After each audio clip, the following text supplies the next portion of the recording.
Toprağın Huzuru kanalıma hoş geldiniz. Amasya'dan selamlar. Bugün sizlerle en şifalı otlardan dar yapraklı sinir otu arıyoruz.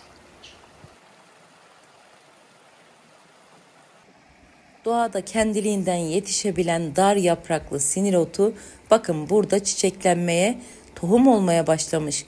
Böyle gördüğünüz gibi mızrak tipi yaprakların arasındaki ince ince sinirleri gördüğünüzde bunu hemen tanıyabilirsiniz. Yetiştirmesi o kadar kolay ki tohumlarının düştüğü her yerden çıkabilir. İster saksınızda, ister bahçenizde yetiştirebileceğiniz çok şifalı otlardan. Türkiye doğasında da oldukça fazla her yerde, yaylalarda rastlayabileceğimiz bir tür. Bu tohum kafesleri de yeniyor arkadaşlar. Daha önce diğer sinir otunu anlatmıştım size, geniş yapraklı olanı. Şimdi ise dar yapraklı olanı anlatmaya başlıyorum. Bu iki otun da özelliği damarlarının olması. İsmini de zaten buradan da alıyor. Sinir otu, sinirli ot, damar otu gibi isimler en bilindik isimleri. Dar yapraklı olanı da geniş yapraklı olanı kadar şifalı. Sinir otu ve damar otu denmesinin en birinci sebebi de sinirlere ve damarlara çok iyi gelmesi. Bu bitkinin damar açıcı özelliği var. Sinir otu denmesinin sebebi ise bildiğiniz bir antidepresan.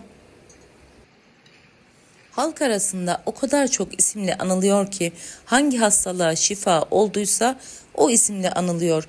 Sil otu, yara otu, bağ otu gibi. Sil otu denmesinin sebebi de siilleri geçiriyor, yaraları kapatıyor. Bütün bu özellikleri bu bitki kendi içinde barındırıyor. Bebek pişiklerinden tutun da böcek sokmalarına kadar birçok deri rahatsızlıklarında da şifa oluyor. Damar otunun en bilindik özelliklerinden biri de öksürük için çok iyi gelmesi, nefes darlığı, bronşit, tahrişli öksürük, bunlar için güvenle kullanabilirsiniz.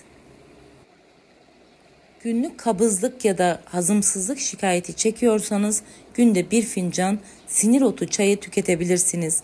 Sinir otu çayını yapmak için bu damar otlarını kurutabilirsiniz. Köklü, köksüz, tohumlu bunları toplayınız.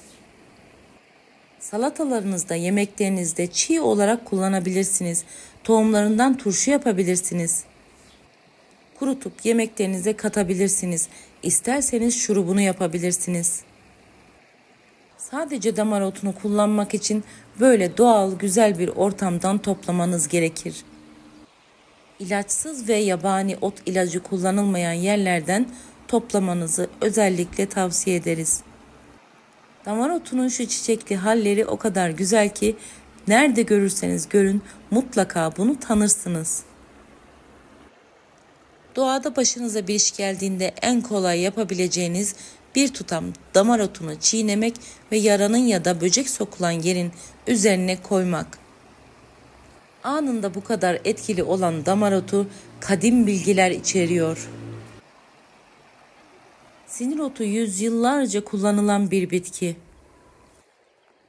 Alternatif tıpta bu bitki en birinci sıralarda yer alıyor. Mide yanmanız, mide ağrınız varsa bu bitkiden içebilirsiniz ya da çiğ olarak yapraklarını yiyebilirsiniz. Tohumlarının tadı hafif acı olsa da günde 1 tane tohum kafesi yiyebilirsiniz. Salatalarınıza renk katmak için tohum kafeslerini bu şekilde kullanabilirsiniz.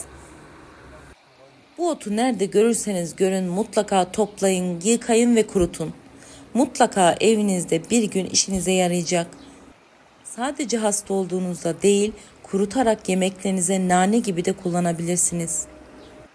Elimden geldiğince, dilim döndüğünce bu güzel ortamda, bu yayla havasında size dar yapraklı sinir otunu anlatmaya çalıştım. Umarım faydalı ve şifalı bir video olmuştur. Lütfen videolarımı beğenmeyi ve kaydetmeyi unutmayın. Kanalımıza abone olursanız emeğimizin karşılığını almış oluruz. Huzurunuz daim, şifanız bol olsun. Hayırlı, huzurlu günler diliyorum.